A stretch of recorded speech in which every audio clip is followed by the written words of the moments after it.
Армысыздар достар, менің атым Жорабеков Диас, мен болашақ стипендиясының түлегімін. Достар, сіздерге бүгін шетелдің университеттеріне қалай оқуға түсуге болады тақырыбында әңгіме айтатын болам, мұқият тыңдап отырыңыздар. Жалпы шетелдің университеттеріне түскісі келетін адамдар мындай категорияға бөлінеді. Менің санауым бойынша бұл мектеп бітірушілер бакалаврға түскісі келеді. Екіншісі магистранттар, яғни магистратураға университеттен кейін түскісі келетіндер бар.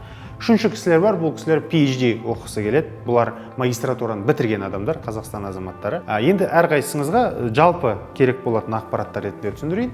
Бірінші, мектеп бітіруші азаматтарымызға айтатын мынандай нәрсе. Сіздер университетке тапсырмас бұрын университет сіздің кім екендігіңіз жөнінде ақпарат білгісі келеді. Ол ақпараттың негізгі көрсеткіштері сіздің мектептегі орташа балыңыз болып табылады. Бұл орташа балды ағылшын тілінде GPA деп айтады. Gross Point Average деген сөз сіздің балыңыздың, жинаған бағаларыңыздың орташа балы деген сөз. Бірақ батыс елдерінде мектептің бағасы болсын, университеттің бағасы болсын, максимум 4 балдың бойынан есептелінеді. Ал бізде мектептің жүйесінде 5 балдық жүйемен есептейді, сол үшін оның конвертациясы жасалынуы керек.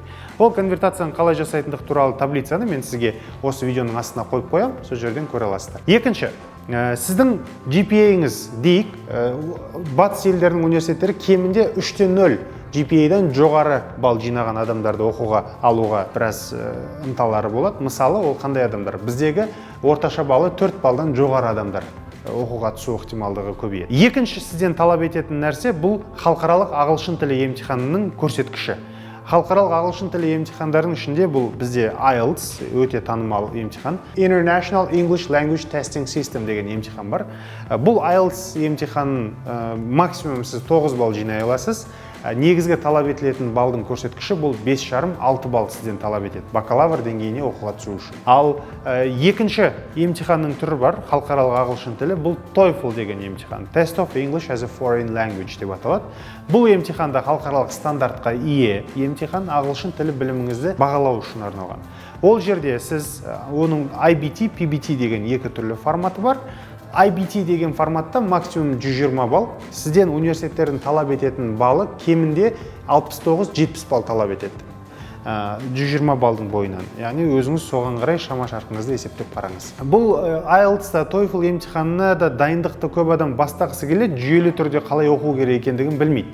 Сол себепті мынаны ескертіп айту керек. Екі емтиханда, халықаралық емтиханның ортақ дүниелері мынау. Әрқайсысында оқу емтиханы болады, reading бөлімі.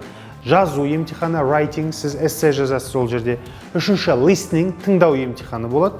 Төртінші, speaking емтиханы болады, сөйлеу емтиханы. Яғни сіз ағылшын тілінде білетіндігіңізді, өз ойыңызды айта алатындығыңызды адамдарға, емтихан алушыларға дәлелдей алу керексіз. Осы тұрғыда бұл біраз жұмысты, еңбекті талап етеді.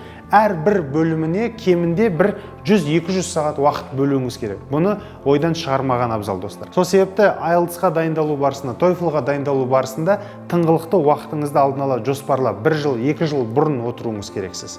Сонда ғана сізде нәтиже жақсы болады достар. Енді бұл емтихандарда нәтижесі шықты.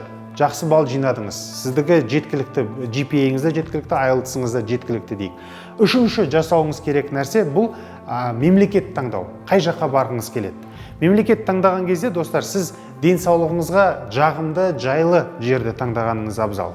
Сол себепті мысалы мен ыстықты жақсы көретін адаммын. Маған жылы жақтар көңіліме қатты жақынырақ. Қатты суық болмаса, ауа райы қысы жылы болса деген жерлерді таңдаймын. Сол себепті маған сондай бір мемлекет керек. Ол Еуропа елдерінде мысалы Франция болуы мүмкін, мысалы Испания болуы мүмкін, Италия болуы мүмкін, оңтүстік төңіректегі мемлекеттер. Суық жақтарда таңдамаған абзал. Ал егерде мемлекетті таңдадық делік, мысалы мен ақш-ты таңдадым. Үшінші сізден талап ететін нәрсе бұл мамандық таңдау. Сіз университетке тапсырмас бұрын мамандығыңызды дұрыс шешіп алғаныңыз абзал, себебі мамандықты дұрыс таңдаған кезде сіз университетті дұрыс таңдай аласыз. Қазіргі таңда шетелдің университеттерінің рейтингтарын көрсететін сайттар бар. Мысалы, сол ақш университеттерінің рейтингін қарау үшін usnews.com деген сайт бар. Сол сайт арқылы сіз университеттердің рейтингтарын қарап, өзіңіздің жаныңызға жақын деген мамандық бойынша университетті таңдай аласыз. Одан кейін университетті таңдадыңыз, мамандықты таңдадыңыз, мемлекетті таңдадыңыз, IELTS-іңіз бар, GPA-іңіз жақсы болған кезде сіздің істейтін нәрсеңіз таңдаған университеттеріңіздің сайтына кіресіз. Әр университеттің сайтында бұл нәрсе бар.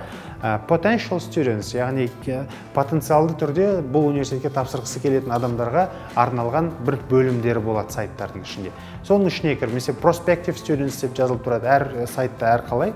Сол жерге кіріп, өзіңіздің application деп тұрады. Өзі application деген бұл құжат тапсыру деген сөз, яғни регистрация жасау, тіркелу деген сөз.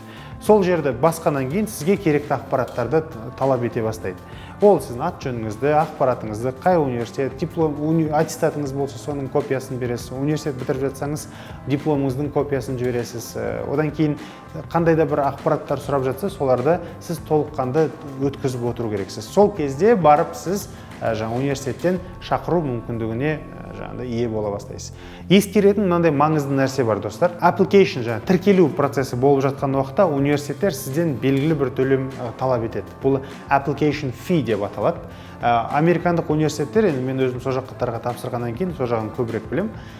Орташа талап ететін ақысының төлемі бұл $50-60 көлемінде. Яғни әрбір университетке құжат тапсырғанда сонда $50-60 ақшасын төлеуіңіз керексіз. Содан кейін барып олар сіздің құжаттарыңызды қарастыра бастайды. Осындай жайттарды ескеріп барып батыс университеттеріне оқуға түсуге болады, достар. Оңтайлы, енді шетелді әлі көрмеген адам, университеттерге біраз үйренгім келеді деген адамдарға мынандай кеңес берем. Алдымен сол елге барып тіл курстарын өткеніңіз абзал. Мысалы, Еуропа елдерінде оқысы келетін адамдар бар. Көбісі Чехияға кетеді, біздің қазақстандық азаматтар. Польша еліне барады. Сол елдерге барып тіл курстарын өтіп, университеттің атмосферасын сезініп, мемлекеттің атмосферасын, климатын сезініп, өзіңізге қаншалықты жағат, жақпайтындығын біліп алған абзал. Содан кейін тіл курсынан кейін барып университеттерге тапсыратын болсаңыз, бұл әлде қайда жеңіл, оңтайлы жолы деп білем, достар.